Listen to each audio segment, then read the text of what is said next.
Hello, I am Todd Royer, and you have arrived at the Digital Cycle. This time we're going to discuss challenges of the U.S. world order, and they are becoming naval issues. Well, what's happened? There are three wars occurring simultaneously.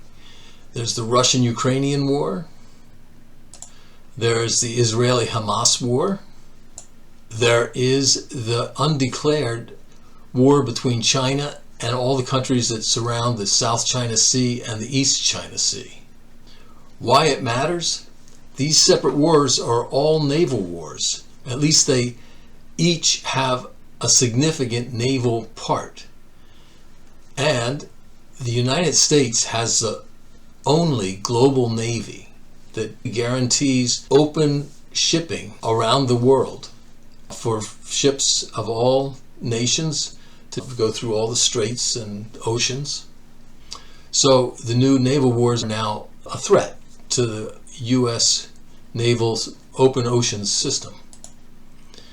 The Russian fleet is in the Black Sea. There's about 80 naval ships. Originally, they were around Crimea, and the Ukrainians have sunk about a third of that. The Russians are very interested in controlling Crimea. They have been for centuries. They fought wars in the 19th century to gain the Crimea and access to the Black Sea, which goes out through the Dardanelles into the Mediterranean and out to the Atlantic. So it gives them access to shipping all over the world.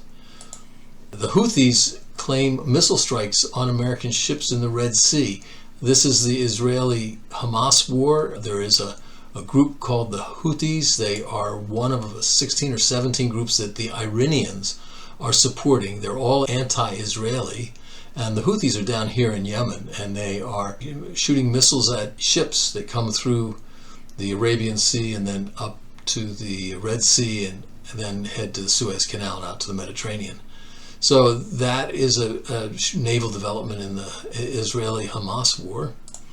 Finally, the Philippines and China are in conflict over access to islands around the South China Sea, especially close to the Philippines. This is the South China Sea down here, south of Taiwan. This is the East China Sea. Here's a better view of the South China Sea, where you can see Indonesia, the Philippines above them, then Taiwan and Vietnam, Malaysia. They're all surround the South China Sea, and they're in conflict with China.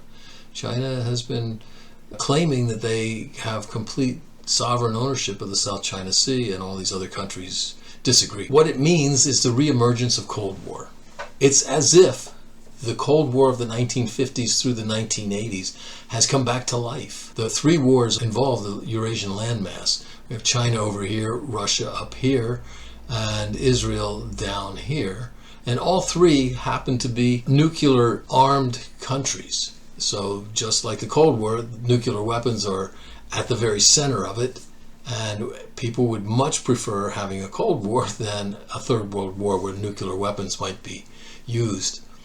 So this Cold War is basically causing other countries to take sides. Where this leads is to more conflict. China, who wants a non-Western, non-US world order, that China gets to lead. They want to displace the United States.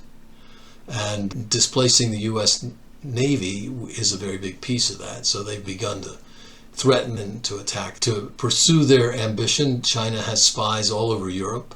They have them all over North America and the United States, as well as many other places. Other countries are being forced to pick which side they want to ally with, and India is interested in open sea lanes and shipping, so they have gotten involved with the Red Sea and sent one of their naval ships over there.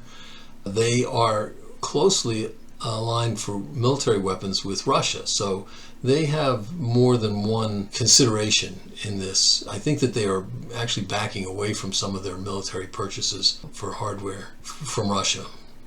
The Philippines and Vietnam are agreeing to cooperate against China in the South China Sea, so they are taking sides and cooperating. Japan has provided other Asian countries with maritime security around the East China Sea, again against China. And finally, we have conflict on the Korean Peninsula between North Korea and South Korea, but also North Korea is selling arms to Russia. And that is a problem for the U.S., but it also could be a problem for China, because China and Russia share a very long border, and they have conflict about where that border actually lies. So they fight over it at times, and having a well-armed Russia is probably going to be a problem for China at some point. That's where we are right now. Reemergence of Cold War. There is a global naval war involved with this Cold War, and all of it amounts to a challenge to the U.S. world order. That's the report from the Digital Cycle